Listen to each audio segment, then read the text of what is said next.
What's going on, everybody? This is Dave from This is Punk Promotions. I'm here with John from Woolly Boy from Tel Aviv, Israel. How's it going, John?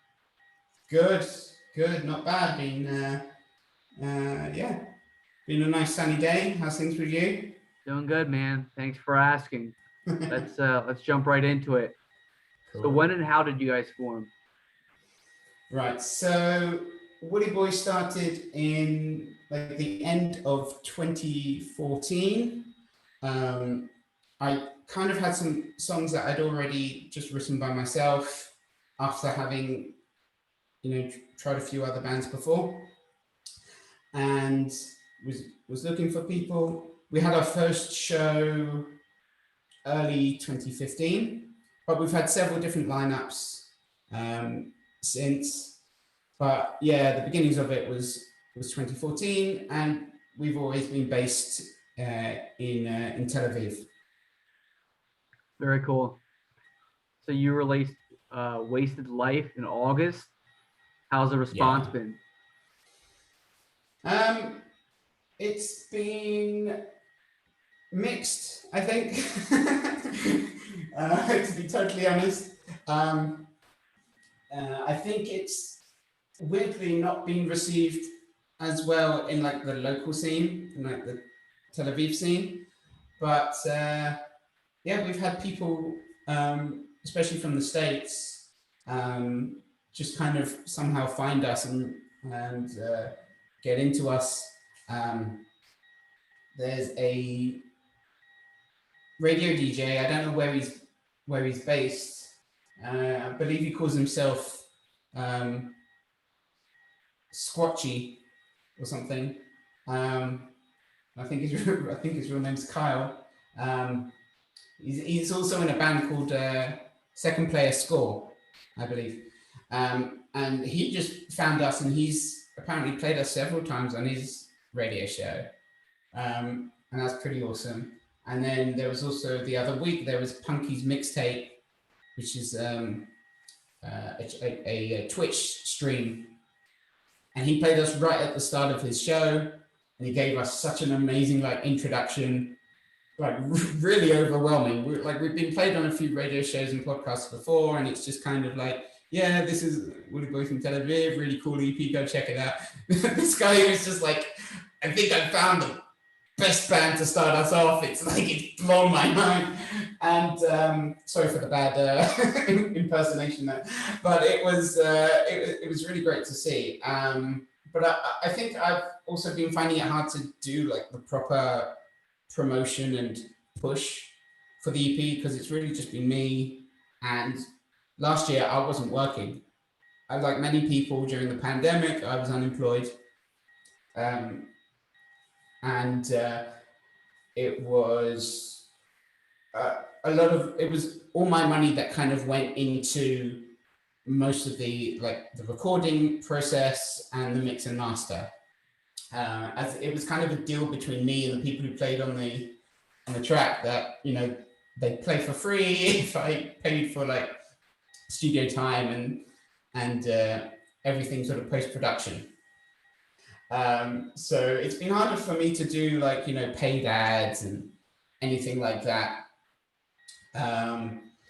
So it's kind of been trying to do it naturally through Facebook groups, word of mouth, sending stuff myself to radio shows and podcasts and interviews as well, like this, just to get the word out. But it's hard being from a small scene in a country that nobody really thinks of as even having a music scene like this. There are bands that have been successful and are being successful. The biggest being Useless ID, who were I think I even knew of their name when I was still living in the UK.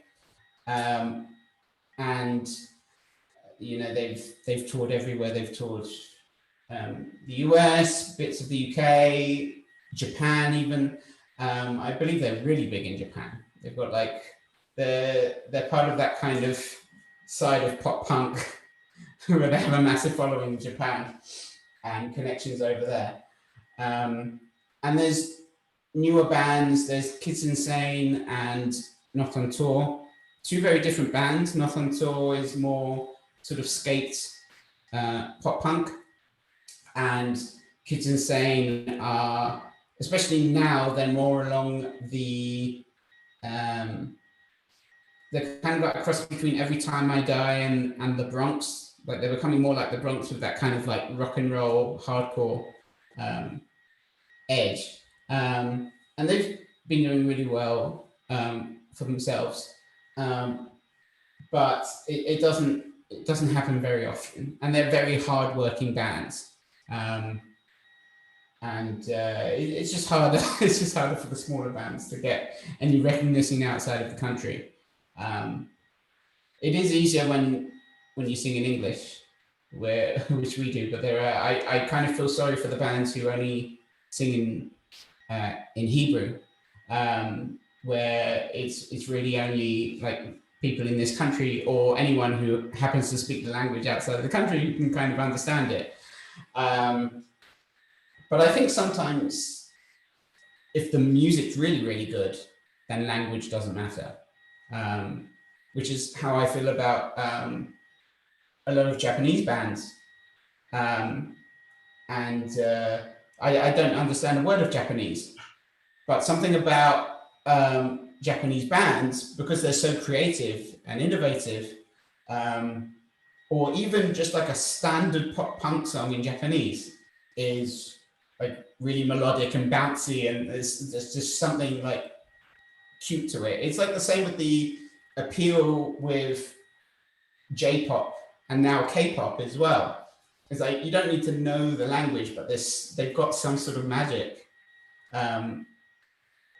You know, I don't know if it's because a lot of them tend to have some sort of management behind them that's kind of created them.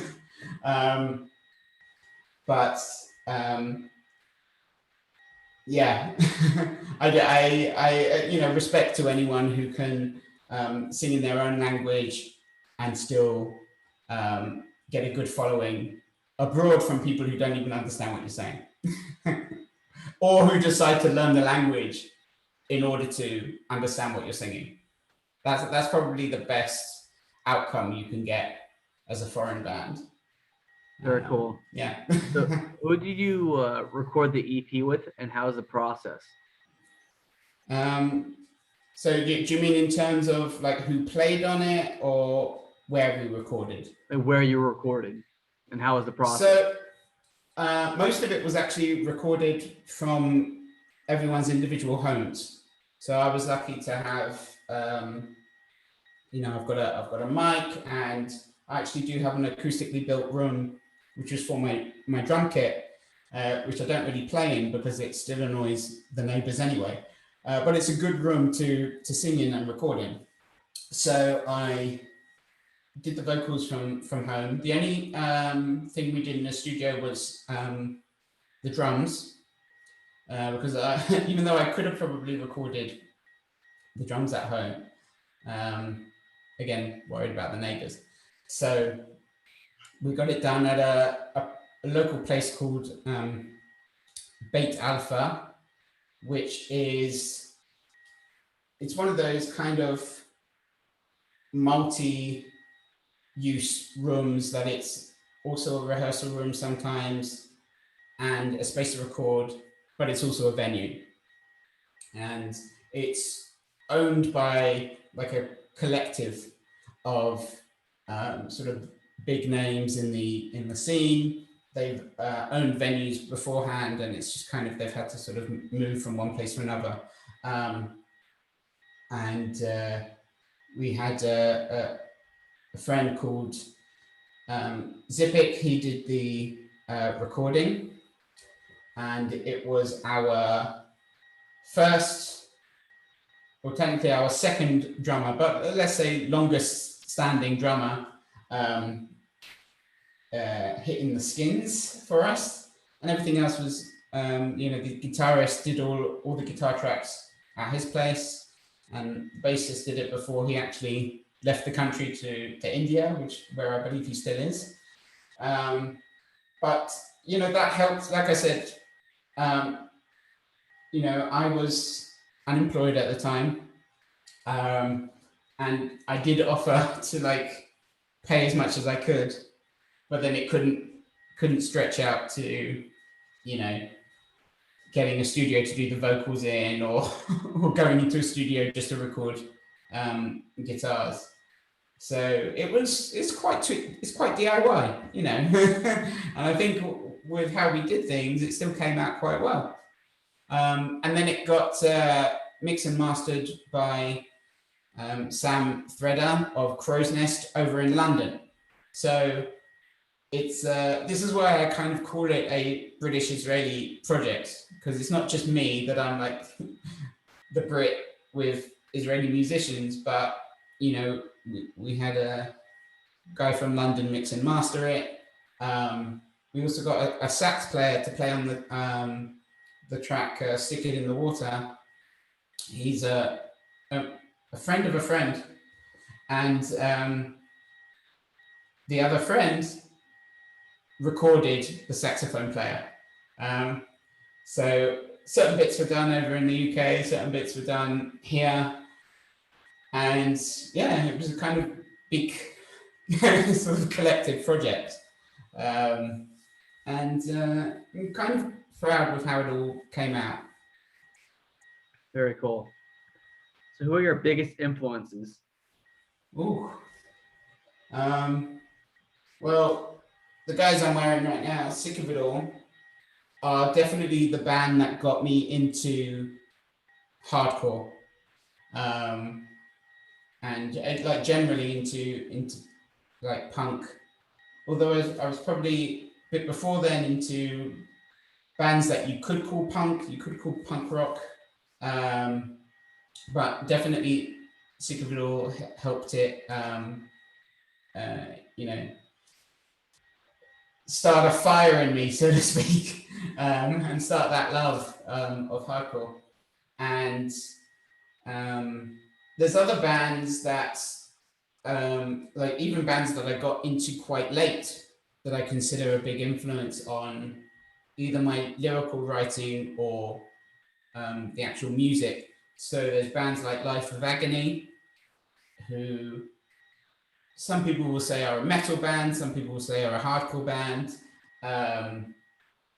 but it's it's real emotion, it's groove, and just amazing vocals, and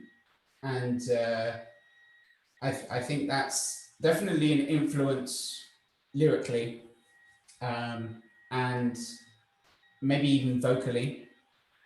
Similarly with Ignite, who sort of melodic hardcore in the traditional sense, because I feel like there's traditional melodic hardcore and then modern melodic hardcore, which I feel like is just metalcore with more singing. I don't I don't really know the difference. I'm in my mid-30s. I can't keep up with the changing in definitions of genres. But Ignite, I've just always loved the energy, again, the power of the voice. I like both their kind of double tempo, straight up hardcore punk stuff, and then I also like the more laid back, almost rock and roll punk kind of stuff they might do. But then I also, outside of punk and hardcore, there's 311, who I kind of found by accident. It was actually back when I was into Incubus and I was a massive fan of the Science album, that I would see 311 written in the same paragraphs when talking about Incubus. And I think I just saw that album sound system in a secondhand shop and bought it for nothing, and just listened to that for an entire summer. It's like one of those perfect albums for the summer. It's one of those albums that would just come out like pretty much every summer. But a lot of their albums are like sunny, fun, because it's like reggae rap metal kind of thing, or funk, like reggae funk metal. And I've just always liked that mix. Again, I love the vocals. There's something about, maybe it's because my range when I sing, I'm kind of like a higher pitch singer, and I don't really growl, and I don't do any what's expected of like a rock singer. So I like kind of listening to almost like choir boy or operatic vocals. And especially Ignite and Life of Agony have those kind of strong classical vocals. And then 311, it just also has like beautiful harmonies between like both the rapper and the singer, or the two vocalists, let's say. So I love that. Mad Capital Markets from Japan. They were like a digital hardcore meets new metal meets skate punk kind of band. And I got into them quite late. It was a band that I knew of when they were like getting big, especially in the UK. But then it was just years later, like after they split up, and I was like, oh, I missed them. What happened to them? But I delved into their discography. Kind of happens. I don't know if you're the same, that you kind of find a band that no longer like plays, or even like maybe someone in the band like passed away, and then you decide to check them out, and you're like, why have I not listened to this before? Like, where have I been? So I was like that with Mad Capital Markets. And similarly with a British band called the Wild Hearts, who are more traditionally Brit rock, punk rock, but also slide in a little bit of industrial. You know, they're one of those bands like from the late 80s and the 90s, especially in the UK. Bands were kind of trying a little bit of everything. Bands like Therapy as well had a little bit of like punk rock, a little bit of industrial, and the Wild Hearts and Therapy as well. They're bands that I've tried to incorporate in my writing. So there's a mix there of stuff: skate punk, hardcore, and also the stuff I grew up in the like London hardcore scene, which is very much what you call like tough guy or beat down hardcore. So it's bands. The biggest band from the scene is Knuckle Dust, and I just love what they do. And they also became slightly more creative. That they would bring in almost like classic rock solos into their, you know, beat down hardcore, and I kind of love that. And you know, kind of you know, big up to them for doing something new, and I think it pays off. But they were always just great live, and I finally saw them again after maybe 8 years, because I went to a festival in the Netherlands back when I used to write for an online music magazine. And 3 years in a row, I got to review the Sound of Revolution festival in Eindhoven. And the last year that I went, Knuckle Dust were playing, and it was just great to see them. It was weird to see them on like a big stage in like an indoor hangar, because I was just used to seeing them at like, you know, small venues in around London. But the fact that they still got like a big crowd, and just to see them like outside of London for the first time, because I always wanted them to come to Israel, but even just to see them in Europe with the European like crowd, was awesome. And even though I don't write music like them, and I wish I could. I wish I could write like slow, heavy, beat down and tough guy stuff. But it's the creativity and the energy, and I try to bring a little bit of what they do, at least to live shows. So I don't know if that's enough influences. That's enough bands to mention. But yeah. That's sweet, man.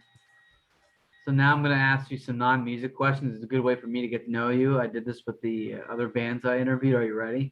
Shoot. All right. First one, favorite movie. Clueless. Either Clueless or Mean Girls. I am a sucker for chick flicks and like those kind of era teen movies. It's those kind of things that I've seen several times over. So yeah, I'd have to say one of them. I could lie and say, "Oh, Scarface." No, I don't know. Yeah, Clueless. What was your favorite subject in school? Music. Yeah. Besides music.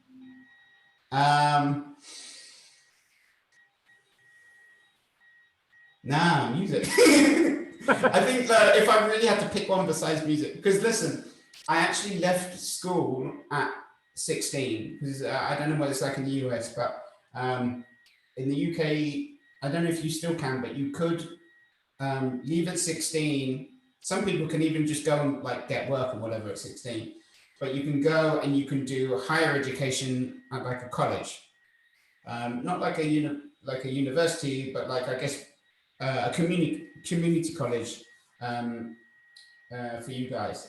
So I did that, but I went and did music technology. And then after that, I went to university and I did another kind of music related degree. It was like an undergraduate for music therapy. It was actually creative expressive therapy. So it was a mixture of drama and dance and art. And, so all my education was kind of music related, as well as what I was doing outside of it. At university, I also had bands outside of what I was learning. And it was because the only thing I cared about at school was just even like, between classes and stuff, I'd be in the computer room, the music tech room, just messing about, like making up stuff, even when I didn't really know what I was doing at the time. I was just making music, or I was jamming with my two friends, and we later, became a band. But if I really had to pick, then maybe English, but like creative writing. So I did like writing stories, and poetry is similar to songwriting. So English, even drama as well. The creative arts. Even though I was maybe good at some, maths and stuff, I didn't really care for it. I didn't have the brain or the memory for anything else. I kind of joke that I'm not a twin, but I do have a brother, and I feel like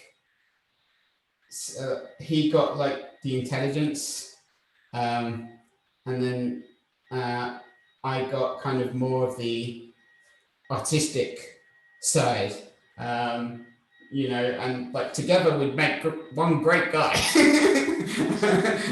and separately we're just very different. But yeah, English. Except I don't like reading. I prefer writing. I prefer writing than reading. But yeah, creative writing. That's awesome. Would you rather have a home in the mountains or on the beach?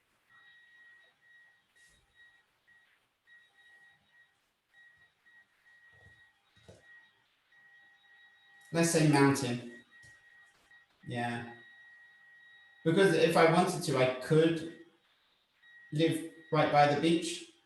And I've just never taken that chance. I don't know if it's, I don't know why. But yeah, let's try up a mountain. Why not? You can just go out the door and just like shout and hear it echo. I don't know. If you had $1 million and you could donate it to any charity, what charity? Straight to cancer research. It's got to be. There's probably others, but I mean, there's still work to be done when it comes to cancer, and it is. I used to be in a band and we had a song called Cancer, and there was a line in it. It was written by the guitarist, and there was a line in it which is like,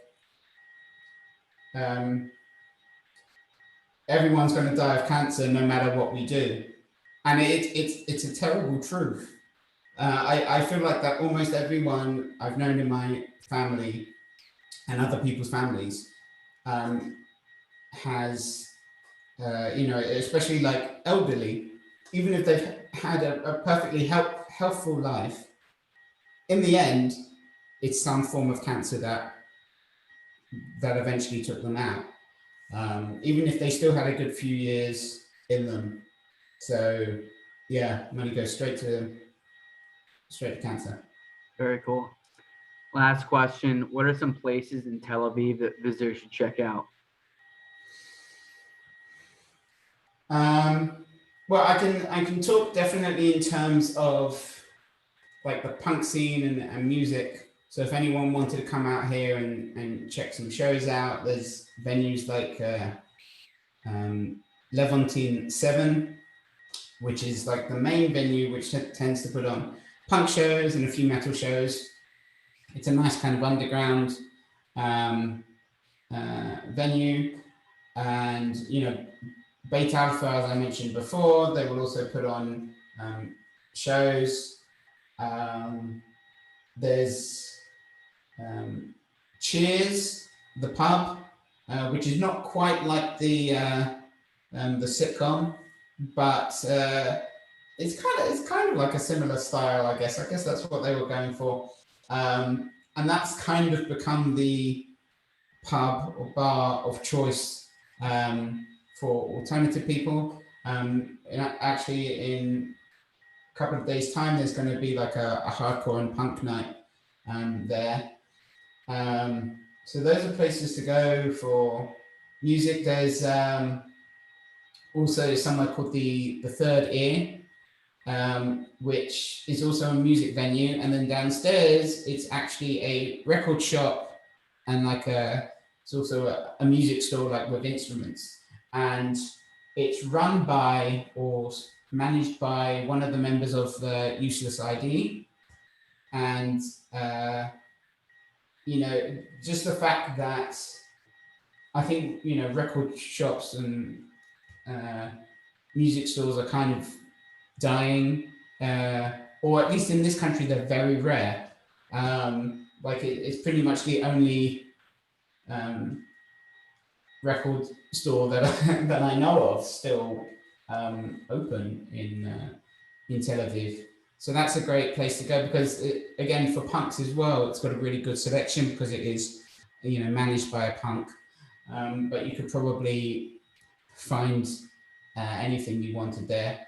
So that's a place to go. That's on King George in central Tel Aviv. And generally, for the sites, go along the beach.